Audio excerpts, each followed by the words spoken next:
মোৰ শহুৰ দেউতাৰ 55 বছৰ বয়স আছিল, কিন্তু তথাপিও তেওঁ মোৰ শাহুমাক এৰি দিয়া নাছিল। মোৰ স্বামীয়ে মই বিচৰা সুখ মোক দিব নোৱাৰিছিল। এদিন ৰাতি মোৰ শাহুমাৰ গা ভাল নাছিল আৰু তেওঁ মোক ক'লে যে তোমাৰ শহুৰ দেউতাক এগিলাচ গাখীৰ দি আহা। মই গ'লে তেওঁ মোক সহজে আহিবলৈ নিদিব। যেতিয়া মই গাখীৰ গিলাচ লৈ শহুৰ দেউতাৰ ৰুমলৈ গ'লোঁ, তেতিয়া মোৰ শহুৰ দেউতাই মোক শাহু বুলি সেই সকলোবোৰ কাম মোৰ লগত কৰিলে, যিবোৰ তেওঁ মোৰ শাহুমাকৰ সৈতে কৰিছিল। ময়ো তেতিয়া একো ক'ব পৰা নাছিলোঁ আৰু মোৰ শহুৰ দেউতাই গোটেই ৰাতি মোক আজি বতৰটো বৰ ৰোমান্টিক হৈ পৰিছিল। ঠাণ্ডা বতাহৰ লগতে বৰষুণ দি আছিল, যদিও প্ৰচণ্ড বৰষুণে মোৰ আৱেগক উত্তেজিত কৰি তুলিছিল। পাকঘৰৰ পৰা মুক্ত হোৱাৰ পিছত চোতালৰ পিছফালে আহিলোঁ আৰু তাৰ পিছত আৱেগক উত্তেজিত কৰিবলৈ খিৰিকীৰ ভিতৰলৈ চাবলৈ ধৰিলোঁ। তাৰ পিছত মোৰ মনত যেনে শিহৰণ জাগি উঠিছিল। তেওঁলোকৰ দৃশ্য দেখি মোৰ হৃদয় অতিকৈ উত্তেজিত হৈ আছিল। মই মোৰ স্বামীক বাৰে বাৰে মনত পেলাবলৈ ধৰিলোঁ। মই মোৰ শাহুমাক হিংসা কৰিছিলোঁ, কাৰণ এই বয়সতো তেওঁৰ স্বামী কিমান শক্তিশালী আছিল, যিয়ে তেওঁক এতিয়ালৈকে ইমান সুখী কৰি ৰাখিছিল। শহু দেউতাৰ এই বিষয়ত যিমানেই উৎসাহ আছিল, সিমানেই মোৰ শাহুমাই তেওঁৰ পৰা পলাই ফুৰিছিল। চৌপাশৰ সকলো বস্তুৰ প্ৰতি অচেতন হৈ এই ধুনীয়া দৃশ্যটো মই চাই আছিলোঁ। তাৰ পিছত কোনোবাই মোৰ কান্ধত হাত থৈছিল। ভয়তে ঘূৰি চোৱাত মোৰ পিছফালে থিয় হৈ থকা স্বামীক দেখিলোঁ। তেওঁ আচৰিত চকুৰে মোৰ ফালে চাই আছিল। তেওঁক দেখি মই স্তম্ভিত হৈ পৰিলোঁ। তেওঁ আজি অহাৰ কোনো উদ্দেশ্যই নাছিল। কেৱল সপ্তাহৰ শেষৰ দিনটোৰ সন্ধিয়াহে তেওঁ ঘৰলৈ আহিছিল। আজি সপ্তাহটোৰ দ্বিতীয় দিনটোহে আছিল। সন্মুখত তেওঁক দেখাৰ লগে লগে মোৰ মনটো আনন্দত ভৰি পৰিল আৰু লগে লগে মই তেওঁক সাৱটি ধৰিলোঁ। তেতিয়াই তেওঁৰ খঙাল মনটোৰ কথা জানিব পাৰিলোঁ। মই তেওঁৰ মুখলৈ চাওঁতে তেওঁ খঙেৰে মোক ক'লে, তুমি ইয়াত কি কৰি আছা? মা আৰু দেউতাৰ কোঠাত জুমি কি চাই আছা? সেই মুহূৰ্ততে মই মোৰ সকলো ভুল উপলব্ধি কৰিবলৈ পাৰিছিলোঁ। মই ক'লোঁ, বৰষুণত গা ধুবলৈ মন গ'ল আৰু বৰষুণত তিতি থাকোঁতে ইয়ালৈ আহিছিলোঁ। এই কোঠাটোৰ পৰা অদ্ভুত শব্দ আহি আছিল, গতিকে মই ভিতৰলৈ জুমি চাইছিলোঁ। তেতিয়া তেওঁ মোৰ হাতত ধৰি মোক তেওঁৰ কোঠালৈ লৈ গ'ল। তেওঁ খঙেৰে ক'লে, কাৰোবাৰ কোঠাত জুমি চাই থকাটো ভাল কথা নহয়। আজিৰ পৰা তোমাক এনেকুৱা কাম কৰা দেখিবলৈ নাপাওঁ যাতে। সেই সময়ত মই মনে মনে তেওঁৰ কথা এটা কাণেৰে শুনি আনখন কাণেৰে বাহিৰলৈ উলিয়াই দিলোঁ। মইতো তেওঁলোকৰ কোঠাত জুমি আৰু সেই দৃশ্য চাই ভাল পাইছিলোঁ। যদিও তাৰ লগে লগে মই এইটোও অনুভৱ কৰিছিলোঁ যে মোৰ শহুৰ দেউতাই মোৰ শাহুমাক যিদৰে সুখী কৰি ৰাখে, মোৰ স্বামীও মোক সুখী কৰি ৰাখিব পাৰিলে ভাল আছিল। কোঠাটোৰ পৰা অহাৰ পিছত মই মোৰ আৱেগক নিয়ন্ত্ৰণ কৰি স্বামীক মই সাৱটি ধৰিলোঁ, যদিও তেওঁৰ ফালৰ পৰা কোনো গতিবিধি নহ'ল। তাৰপিছত তেওঁ মোৰ লগত এনেকুৱা আচৰণ কৰিলে যেন মই তেওঁৰ মূৰৰ বোজাহে। তাৰপিছত তেওঁ মোৰ ফালে ঘূৰি সুৰি পৰিল। গোটেই ৰাতিটো মোৰ হৃদয়ত কামনাৰ জুই কৰা জ্বলি উঠিছিল। মোৰ স্বামীৰ ওপৰত বহুত খং উঠিছিল। তেওঁ কিয় সাহসী মানুহৰ দৰে মোৰ মনৰ কামনা পূৰণ নকৰিলে? তাৰ পাছত আকৌ মোৰ মনোযোগ শহুৰ দেউতাৰ ফালে গ'ল। এজন তেওঁৱেই আছিল যি এতিয়া নিজৰ জীৱনটোক সম্পূৰ্ণৰূপে উপভোগ কৰি আছে। পিছদিনা সাৰ পাই দেখিলোঁ যে মোৰ শাহুমাৰ গাটো অলপ বেয়া হৈছিল। তেওঁৰ উঠোতে বহোতে বহুত কষ্ট হ'বলৈ ধৰিছিল। তেওঁ নিজৰ কঁকালত ধৰি কৈ আছিল যে এই কঁকালৰ বিষৰ পৰা কেতিয়ানো সকাহ পাম। গোটেই ৰাতি মোক অকলে এৰিয়েই নিদিয়ে। এই বয়সতো তেওঁ কৰিয়েই থাকে। যোৱা নিশাৰ দৃশ্যটো দেখি মোৰ হাঁহিবলৈ মন গৈছিল, যদিও মই মোৰ হাঁহিটো বৰ কষ্টৰে নিয়ন্ত্ৰণ কৰিলোঁ। গোটেই ৰাতি যদি তেওঁ এই কামকেই কৰি থাকে, তেন্তে এই বয়সত এনে হোৱাটো নিশ্চিত। মোৰ শাহুমা আজি গোটেই দিনটো বিচনাত পৰি থাকিল। আজি তেওঁ জ্বৰত সম্পূৰ্ণৰূপে জ্বলি আছিল। মোৰ শহুৰ দেউতাই কিবা অজুহাত লৈ শাহুমাক জোকাইছিল আৰু তাৰ পিছত শাহুমাৰ ওচৰলৈ গৈছিল। এতিয়া এই সকলোবিলাক দেখি মই মোৰ মনটোক নিয়ন্ত্ৰণ কৰিব পৰা নাছিলোঁ। আজি ৰাতিপুৱা মোৰ স্বামী ঘূৰি গৈছিল আৰু মই তেওঁ উভতি অহাৰ দিনবিলাক গণিবলৈ আৰম্ভ কৰিছিলোঁ। ৰাতিৰ বাচন বৰ্তন ধুই মই মোৰ কোঠালৈ যাবলৈ ধৰিলোঁ। তেতিয়াই মোৰ শাহুমাই আহি মোক ক'লে, গাখীৰ এগিলাচ গৰম কৰি তোমাৰ শহুৰ দেউতাৰ কোঠাত দিবাগৈ। মই যদি তালৈ যাওঁ তেন্তে তেওঁ মোক আজি সহজে এৰি নিদিব। আজি মোৰ গাটো বহুত বেয়া, কিন্তু তেওঁ মোৰ ওপৰত একেবাৰে গুৰুত্ব নিদিয়ে। তেওঁৰ আগ্ৰহ মাথো এটা কথাত। মোৰ শাহুমাই তেওঁৰ দুখবোৰৰ বিষয়ে কৈ পুনৰ নিজৰ কোঠালৈ গুচি গ'ল। সেই সময়ত মই ভাবি আছিলোঁ যে তেওঁৰ ভাগ্য ভাল যে তেওঁৰ স্বামীয়ে এই বয়সতো তেওঁক এনেধৰণে মৰম দিয়ে। এতিয়া মইহে এনে প্ৰেমৰ বাবে ইমান হাহাকাৰ কৰি থাকিবলগীয়া হৈছে। তেতিয়া এই চিন্তা মোৰ মনলৈ আহিল যে ময়ো এই সুযোগৰ সুবিধা এবাৰ কিয় নলওঁ। যদি মোৰ স্বামীয়ে মোক নোৱাৰে তেনেহ'লে শহুৰ দেউতাৰ পৰা পালেও ঠিক আছে। কিন্তু তাৰ পিছত এই কথা ভাবি মই নিজৰ মনটোক জোকাৰি দিলোঁ যে যদি মোৰ শহুৰ দেউতাই জানিব পাৰে যে মই তেওঁৰ বিষয়ে কি ভাবি থাকোঁ, তেতিয়া মোৰ বাবে সমস্যাৰ কাৰণ হ'ব। তেওঁ মোক নিজৰ ছোৱালী বুলি ভাবিছিল আৰু সেইদৰে ব্যৱহাৰো কৰিছিল। বহুবাৰ এনেকুৱা হৈছিল যে তেওঁ মোৰ ফালে চাই আছিল, কিন্তু যেতিয়া মই তেওঁৰ ফালে চাইছিলোঁ তেওঁ মোৰ ফালে চাই মিচিকিয়া হাঁহি মাৰিছিল আৰু মোক ছোৱালী সম্বোধন কৰি আন কিবা কথা ক'বলৈ ধৰিছিল।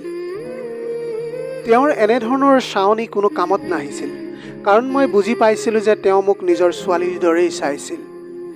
মই তেওঁৰ বোৱাৰী আছিলোঁ আৰু তেওঁৰ মনত মোৰ বিষয়ে কোনো বেয়া ভাৱ নাছিল। মই মোৰ মনত আহি থকা ভুল ধাৰণাবিলাক আঁতৰাই গাখীৰৰ গিলাচটো লৈ শহুৰ দেউতাৰ কোঠালৈ আহিলোঁ। কোঠাটোত ক্ষীণ পোহৰৰ লাইটটো জ্বলি আছিল আৰু লগতে কোঠাটোৰ পৰিৱেশটো ভয় লগা হৈ পৰিছিল। এতিয়া মোৰ হৃদয়খনো সলনি হ'বলৈ আৰম্ভ কৰিছিল আৰু মই এটা কথা ভাবি মূৰত উৰণিখনো লৈ ল'লোঁ আৰু মুখখনো ঢাকি লৈছিলোঁ। মোৰ শাহুমাও এনেদৰে উৰণিখনেৰে সদায় মুখখন ঢাকি ৰাখিছিল।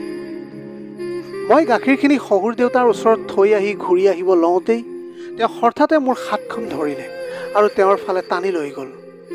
মোৰ লগত তেওঁ এনেকুৱা কাম কৰিবলৈ ধৰিলে যি মোৰ আৱেগবোৰক জগাই তুলিলে। মোৰ অৱস্থা তেতিয়া কাহিল হৈ পৰিল যেতিয়া তেওঁ মোক তেওঁৰ পত্নী বুলি ভাবি মোৰ লগত সেই সকলোবোৰ কৰিবলৈ ধৰিলে যিবোৰ তেওঁ সদায় শাহুমাৰ লগত কৰিছিল। তেতিয়া মই একেবাৰে মনে মনে আছিলোঁ।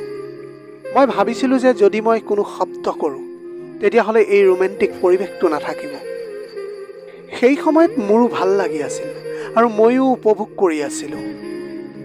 আহিবলগীয়া সময়ৰ অনুভৱ কৰি মোৰ মনটো বতাহত উৰি আছিল আৰু মই চকু দুটা লাহেকৈ বন্ধ কৰি দিলোঁ আৰু শহুৰ দেউতাৰ লগত নিজকে পাহৰি গ'লোঁ। সেই সময়ত মই এই কথা পাহৰি গৈছিলোঁ যে মই আন কাৰোবাৰ পত্নী হয় আৰু মই মোৰ স্বামীৰ দেউতাকৰ লগত এনে কৰা উচিত নাছিল। মই মোৰ শহুৰ দেউতাক এনে কৰোঁতে ৰখাব লাগিছিল আৰু ক'ব লাগিছিল যে মই তেওঁৰ পত্নী নহয়, বৰঞ্চ মই তেওঁৰ বোৱাৰীহে। কিন্তু মোৰ ইচ্ছা আৰু আৱেগে সেই কথাবোৰ উঠলৈ অহাত বাধা দি আছিল। তাৰপিছত যথেষ্ট সময় আমি দুয়ো কামনাৰ নিচাত ডুব গৈছিলোঁ আৰু যেতিয়া আমি পুনৰ আগৰ অৱস্থালৈ ঘূৰি আহিলোঁ তেতিয়া মোৰ শহুৰ দেউতাৰ দৃষ্টি মোৰ ওপৰত পৰিল। মোৰ পৰিয়ালত আমি দুজন ভাই আৰু ভনী আছিলোঁ। মোৰ দাদাৰ ইতিমধ্যে বিয়া হৈ গৈছিল। মোক মোৰ মা দেউতাই বৰ আদৰেৰে ডাঙৰ দীঘল কৰিছিল। তেওঁলোকে মোৰ প্ৰতিটো ইচ্ছাই পূৰণ কৰিছিল। আমাৰ পৰিয়ালৰ ছোৱালীবোৰক বেছি পঢ়িবলৈ দিয়া হোৱা নাছিল। মোক মোৰ মা দেউতাই পৰিয়ালৰ নিয়মৰ বিৰুদ্ধে ডাঙৰ দীঘল কৰিছিল আৰু কলেজলৈ পঠিয়াইছিল। ইয়াৰোপৰি তেওঁলোকে মোক মোবাইল আৰু আনকি কম্পিউটাৰো কিনি দিছিল যাতে মই মোৰ পঢ়া শুনা ভালকৈ কৰিব পাৰোঁ।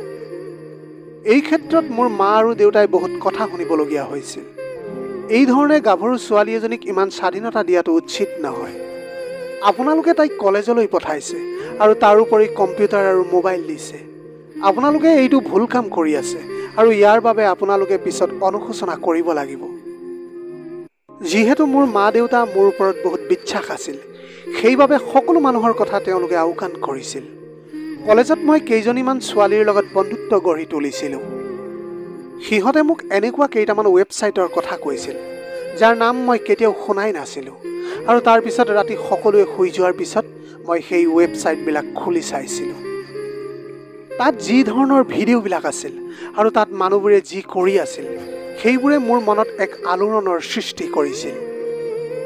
আগতে মই এই সকলোবোৰ কেতিয়াও দেখা নাছিলোঁ আৰু মই সকলোবোৰ কৰাৰ কথাও মই নাজানিছিলোঁ। মই নাজানিছিলোঁ যে এই সকলোবোৰ পুৰুষ আৰু এগৰাকী মহিলাৰ মাজত হ'ব পাৰে। তাৰপিছত এনেধৰণেৰে নতুন নতুন ৱেবছাইটবিলাক চাই থাকিলোঁ আৰু আনন্দৰ নতুন পৃথিৱীখনেৰে আলোকিত হ'লোঁ। এতিয়া মই বিচাৰিছিলোঁ যে মই নিজেও কাৰোবাৰ লগত এই সকলোবোৰ কৰিম আৰু সকলো মজা উপভোগ কৰিম। সেই দিনবোৰত মোৰো বেয়া লাগিবলৈ ধৰিলে। মই তেতিয়া ৰাতি আনৰ কোঠাত জুমি চাইছিলোঁ।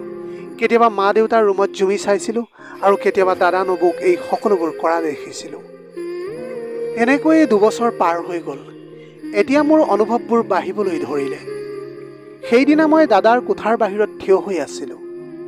তেওঁৰ কোঠাৰ খিৰিকীখন খোল খাই আছিল আৰু গৰম দিনৰ বাবে তেওঁলোকে খিৰিকীখন খোলা ৰাখিছিল। আগতে এটা চুকত লুকাই সিহঁতৰ কোঠাৰ ভিতৰত জুমি চাইছিলোঁ। সেইদিনাও মই একে কাম কৰি আছিলোঁ, যেতিয়া পিছফালে কাৰোবাৰ খোজৰ এটা শব্দ শুনিছিলোঁ। তেতিয়া ঘূৰি চাই দেখি মই স্তম্ভিত হৈ পৰিলোঁ। মায়ে থিয় হৈ আছিল আৰু তেওঁ মোৰ ফালে খঙৰ দৃষ্টিৰে চাই আছিল।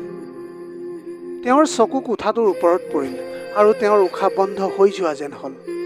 তেওঁ মোৰ মুখত জোৰেৰে এটা চৰ মাৰিলে। তাৰপিছত তেওঁ মোক টানি টানি মোৰ কোঠালৈ লৈ আহি মোক ক'বলৈ ধৰিলে, তোমাৰ দৰে সস্তীয়া আৰু নিৰ্লজ্জ ছোৱালী মই গোটেই জীৱনত দেখা নাছিলোঁ। তুমি কি কৰি আছিলা? সেই দম্পতীৰ কোঠাটোত কিয় জুমি চাই আছিলা? মাক মই পতিয়ন নিয়াবলৈ বহুত চেষ্টা কৰিলোঁ, কিন্তু তেওঁ মোৰ কোনো কথাতেই গুৰুত্ব নিদিলে। ইয়াৰ পিছত মায়ে মোক পঢ়া শুনা কৰাতকৈ দেউতাক বিয়া দিবলৈ জোৰ কৰিবলৈ ধৰিলে। আনহাতে দেউতাই মোৰ বিয়া দিবলৈ এতিয়াও সাজু হোৱা নাছিল। মাৰ কথাৰ জোৰত দেউতাই কিবা এটা চিন্তা কৰিছিল আৰু তেওঁৰ হৃদয়খন হতাশাৰে ভৰি পৰিছিল, কাৰণ তেওঁ মোৰ বিষয়ে বহুত সপোন দেখিছিল আৰু মোক সেই শিক্ষা দিব বিচাৰিছিল।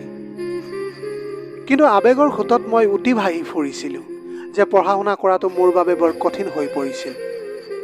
যেতিয়াই কিতাপখন খুলিছিলোঁ তেতিয়াই দেখা সকলো দৃশ্য চকুৰ সন্মুখত জিলিকি উঠিছিল। তেতিয়া মোৰ চিন্তাত মই নিজকে সেই সকলোবোৰ কৰা দেখিছিলোঁ। অৱশেষত দেউতাই মোক বিয়া দি দিলে। বিয়াৰ পিছত মই বহু সপোন দেখিছিলোঁ। মোৰ বহু হেঁপাহ আছিল। মই চিনেমা আদি চাই খুব ভাল পাইছিলোঁ। মই ভাবিছিলোঁ যে মোৰ স্বামীও এনেকুৱা হ'ব, যিয়ে মোক অপাৰ মৰম দিব। কিন্তু প্ৰথম দিনাই মোৰ হৃদয়খন সম্পূৰ্ণৰূপে ভাঙি গ'ল, কাৰণ তেওঁ মোক একেবাৰে সুখী কৰিব নোৱাৰিলে। তেওঁ মোক বেছিদিন সুখী কৰিব নোৱাৰিলে। মই বিচৰা ধৰণে মোৰ স্বামীয়ে মোক আনক দেখাৰ দৰে একেবাৰে ভাল নাপালে। কিন্তু যেতিয়া মোৰ শাহুমাই স্বামীৰ বিৰুদ্ধে অভিযোগ কৰিবলৈ আৰম্ভ কৰিছিল আৰু ক'লে যে মই সেই মানুহজনৰ পৰা বিৰক্ত হৈ পৰিছোঁ, এই বয়সতো তেওঁ মোক এৰি যাবলৈ চেষ্টা নকৰে। তাৰপিছত তেওঁৰ কথা মই ভাবিবলৈ ধৰিলোঁ যে তেওঁ কিয় তেনেকৈ কৈছে। তেওঁৰ স্বামীয়ে তেওঁৰ লগত এনে কি কৰে? মোৰ শাহুমাই স্বামীৰ গাখীৰত তেওঁ প্ৰতিদিনে এক বিশেষ তেল মিহলাই দিছিল। মোৰ স্বামীয়েও এইটো ব্যৱহাৰ কৰিছিল যদিও মই কোনো লাভেই নাপালোঁ। নাজানো তেওঁ কিয় মোৰ পৰা পলাই ফুৰিছিল আৰু এসপ্তাহত মাত্ৰ এদিনহে ঘৰলৈ আহিছিল। তাৰপিছত গোটেই সপ্তাহটো ঘৰৰ পৰা নোহোৱা হৈ গৈছিল। শাহুমাৰ লগত কথা বতৰা পাতি গম পালোঁ যে বিয়াৰ আগতে তেওঁ প্ৰতিদিনে ঘৰলৈ আহিছিল। এতিয়া তেওঁ মোক এৰাই চলি আহিছে, এই বুলি যে তেওঁৰ অফিচত বহুত কাম কৰিব লাগে, অহা যোৱাত বহুত দেৰি হৈ যায়, বছৰ কথাও শুনিব লাগে। গতিকে তেওঁ বন্ধুৰ লগত এটা ৰুম শ্বেয়াৰ কৰি আছে, যাতে তেওঁ অফিচলৈ যোৱাৰ ক্ষেত্ৰত কোনো অসুবিধাৰ সন্মুখীন হ'ব নালাগে। কিন্তু মই ভাবিছিলোঁ যে বিয়াৰ আগতেও তেওঁ অফিচত কাম কৰিছিল আৰু তেওঁ ঘৰৰ পৰাই আহিছিল। এতিয়া হঠাতে কি হ'ল মই ভাবিবলৈ ধৰিলোঁ। যে সি আন কাৰোবাৰ ছোৱালীক ভাল পায়, সি মোৰ পৰা মুক্তি পাব বিচাৰে। সেইবাবেই তেওঁ মোৰ পৰা পলাই গৈছিল। ঘৰলৈ আহিবলৈ মন নাযায়। মই ঘৰলৈ আহোঁতে মোৰ লগত প্ৰেম কৰিছিল যদিও কিছু সময়ৰ পাছত তেওঁ মোক লৈ বিৰক্ত হৈ পৰিছিল।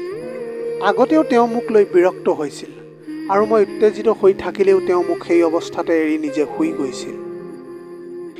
এতিয়া যেতিয়া মই মোৰ শাহুমাক মোৰ স্বামীৰ খাদ্যাভাসৰ যত্ন লোৱা দেখিছিলোঁ আৰু যেতিয়া তেওঁক নিজৰ স্বামীৰ ওপৰত অভিযোগ কৰা দেখিছিলোঁ, তেতিয়া মই ভাবিছিলোঁ যে শহুৰ দেউতাই কি কৰে তেওঁৰ লগত। তাৰপিছত এদিন মই মোৰ পুৰণি অভ্যাস মতেই মই তেওঁলোকৰ কোঠাটোত জুমি চালোঁ আৰু মই থতমত খাই গ'লোঁ। এই বয়সতো মোৰ শহুৰ দেউতা ইমান শক্তিশালী হোৱাত মই আচৰিত হৈ পৰিছিলোঁ। বয়স হোৱা স্বত্তেও তেওঁ সুস্থ আৰু সবল যুৱকৰ দৰে আছিল। এই ক্ষেত্ৰত মই মোৰ শাহুমাক ঈৰ্ষা কৰিবলৈ ধৰিলোঁ। বহু সময়ত মই ভাবিছিলোঁ যে মোৰ স্বামী যদি এনেকুৱা হ'লহেঁতেন তেন্তে মোৰ জীৱনটো কিমান যে ৰঙীন হ'লহেঁতেন। মই মোৰ জীৱনটো ৰংহীন আৰু অসাৰ হৈ কটাইছিলোঁ। মোৰ অনুভৱ হ'বলৈ ধৰিলে হয়তো মোৰ ভিতৰৰ কামনা মানুহজনীয়ে আজি শহুৰৰ কোঠাত উপস্থিত হৈছিল। যেতিয়া তেওঁৰ চকু মোৰ মুখত পৰিল, মই আচৰিত আৰু চিন্তিত হৈ পৰিলোঁ যে মোক চিনি পোৱাৰ পিছতো তেওঁ মোক একো কোৱা নাছিল কিয়। ইতিমধ্যে যদি তেওঁ জানিছিল মই তাত আছোঁ, তেওঁ মোক দেখাৰ পিছতো আকৌ কিয় মজা কৰাত ব্যস্ত হৈ পৰিছিল। মই যে তেওঁৰ পত্নী নহয় বোৱাৰী, সেইটো তেওঁৰ বাবে একো ডাঙৰ কথা নাছিল নেকি? আৰু তাৰ পিছত যেতিয়া মই তাৰ পৰা মোৰ ৰুমলৈ আহিলোঁ, তেতিয়া মোৰ বৰ ভাল লাগিল।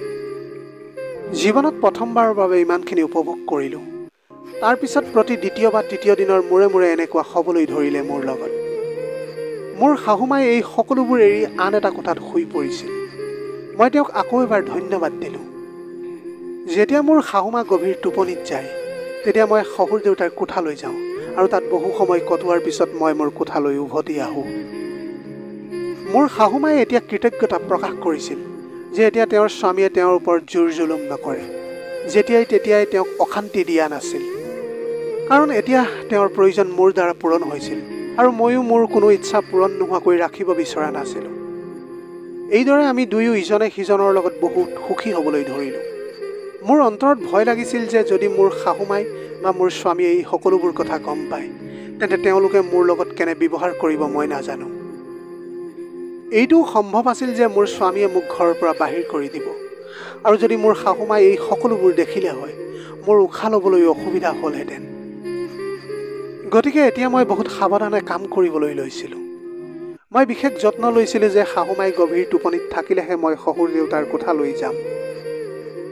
এতিয়ালৈকে সকলোৰে সন্মুখত তেওঁ মোক ছোৱালী বুলি মাতিছিল, যদিও ব্যক্তিগতভাৱে তেওঁ মোক মৰম দিছিল আৰু ময়ো তেওঁৰ বাবে সকলো সময়তে অস্থিৰ আৰু উদ্বিগ্ন হৈ আছিলোঁ।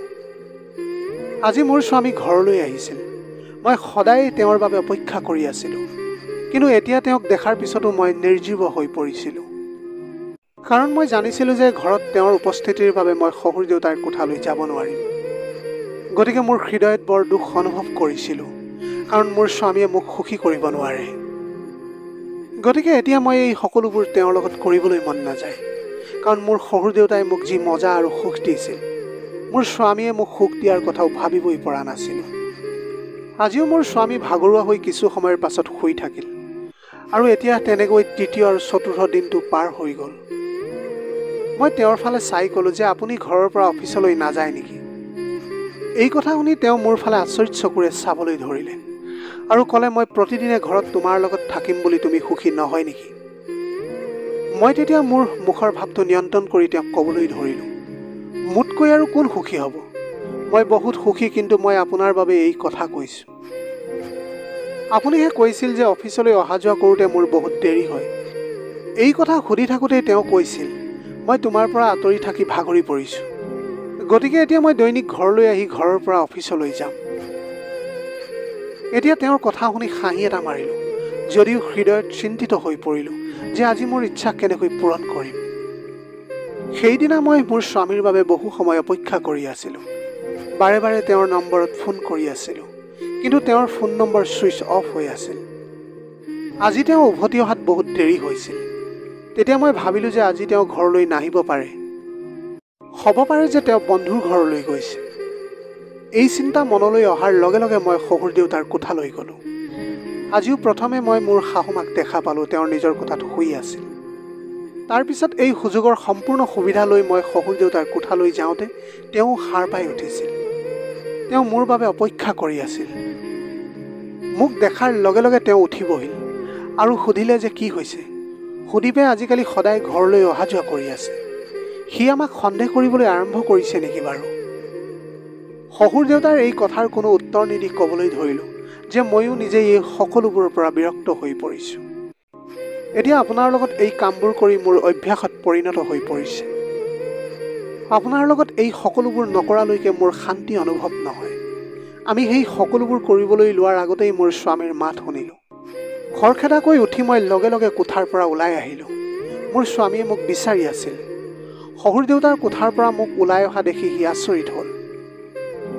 তাৰপিছত মই তেওঁক এৰাই চলি ক'লোঁ, আপোনাৰ দেউতা এতিয়া অসুস্থ, গতিকে মই তেওঁক অলপ হালধিৰ গাখীৰ দিবলৈ গৈছিলোঁ। মোৰ কথা শুনি তেওঁ হাঁহিলে আৰু তাৰপিছত মই তেওঁৰ বাবে খাদ্য গৰম কৰি কোঠালৈ আহিলোঁ। বহু সময় ধৰি মোৰ স্বামীয়ে ইটো সিটো কথা পাতি আছিল। তেতিয়া মোক ক'লে, তুমি বৰ ভাল ছোৱালী। মই গৌৰৱান্বিত যে তোমাৰ দৰে এগৰাকী ভাল আৰু সম্ভ্ৰান্ত পত্নী পাইছোঁ। তেওঁৰ কথা শুনি মই বাকৰুদ্ধ হৈ পৰিলোঁ, কাৰণ তেওঁ কিয় এই কথা কৈ আছিল।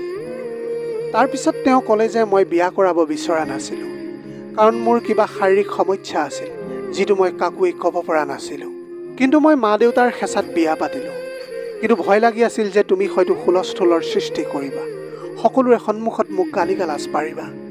কিন্তু তুমি তেনেকুৱা একোৱেই কৰা নাছিলা। তোমাৰ ঠাইত যদি আন কোনোবা ছোৱালী থাকিলেহেঁতেন তেন্তে তাইক হুলস্থুলৰ সৃষ্টি কৰিলেহেঁতেন বা আন কাৰোবাৰ লগত সম্পৰ্ক আৰম্ভ কৰিলেহেঁতেন। কিন্তু তুমি সঁচাকৈয়ে বহুত ভাল যে তুমি তোমাৰ সন্মানৰ লগতে মোৰো সন্মান ৰক্ষা কৰিছা। আজি আকৌ মোৰ সকলো টেষ্ট কৰি ডাক্তৰে কৈছে এতিয়া মই সম্পূৰ্ণৰূপে সুস্থ আছোঁ। তেওঁৰ কথা শুনাৰ লগে লগে মই লাজতে মূৰটো তললৈ নমাই দিলোঁ। তেওঁ মোক কি ভাবি আছিল আৰু মই কি কৰি আছিলোঁ। তেওঁৰ অনুপস্থিতিত মই আগতে দেউতাকৰ লগত কি কৰিছিলোঁ, সেই কথা গম পোৱা হ'লে হয়তো তেওঁ মোৰ ওপৰতে থু পেলাই দিলেহেঁতেন। এতিয়া মই উপলব্ধি কৰি আছিলোঁ যে মই ভুল কৰিছিলোঁ। মই এই কামটো কৰা উচিত নাছিল আৰু মই মনতে ভাবি ল'লোঁ যে এতিয়া মই শহুৰ দেউতাৰ ফালে আৰু কেতিয়াও ঘূৰি নাচাওঁ।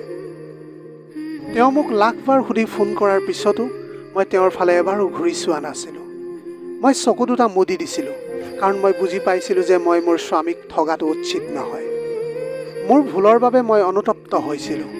মোৰ ভিতৰৰ কামনা লাহে লাহে ঠাণ্ডা হৈ গৈছিল। এতিয়া মই ভাবিছিলোঁ যে মই মোৰ স্বামীক আৰু কেতিয়াও প্ৰতাৰণা নকৰোঁ। স্বামীৰ স্বাস্থ্য উন্নত হোৱাৰ পিছত মই তেওঁৰ লগত সম্পূৰ্ণৰূপে উপভোগ কৰিবলৈ আৰম্ভ কৰিলোঁ আৰু এতিয়া তেওঁৰ বিৰুদ্ধে মোৰ কোনো অভিযোগ নাছিল। গতিকে প্ৰিয় দৰ্শক, কামনাৰ জুইত অন্ধভাৱে সম্পৰ্কৰ সীমা কেতিয়াও চেৰাই নাযাব। আপোনাৰ সম্পৰ্কৰ সীমা সদায় বজাই ৰাখক যাতে ভৱিষ্যতে কোনো সমস্যাৰ সন্মুখীন নহয়। আৰু ইয়াতে এটা কথা, নতুন দম্পতীয়ে সদায় ইজনে সিজনৰ সমস্যাৰ কথা বিশ্বাসেৰে আলোচনা কৰি সমাধান কৰিব লাগে। তেতিয়াহে তেওঁলোকৰ সুখৰ সংসাৰ গঢ়ি উঠিব। আজিৰ ভিডিঅ'টি কেনেকুৱা লাগিলে জনাব। যদি ভাল লাগিল তেনেহ'লে লগৰ বন্ধু বান্ধৱীসকলৰ মাজত শ্বেয়াৰ কৰিবলৈ নাপাহৰিব। আপোনালোকৰ গোটেই জীৱনটো হাঁহিৰে উপচি পৰক। পাৰিলে দুখীয়াজনক অলপ সহায় কৰিবলৈ চেষ্টা কৰিব। আপোনালোকৰ অকণমান সঁহাৰিয়ে যদি কোনোবা এজন দুখীয়াৰ জীৱনটো সলনি কৰিব পাৰে, তাতকৈ পুণ্যৰ কাম আৰু এই পৃথিৱীত একোৱেই হ'ব নোৱাৰে। Have a nice day.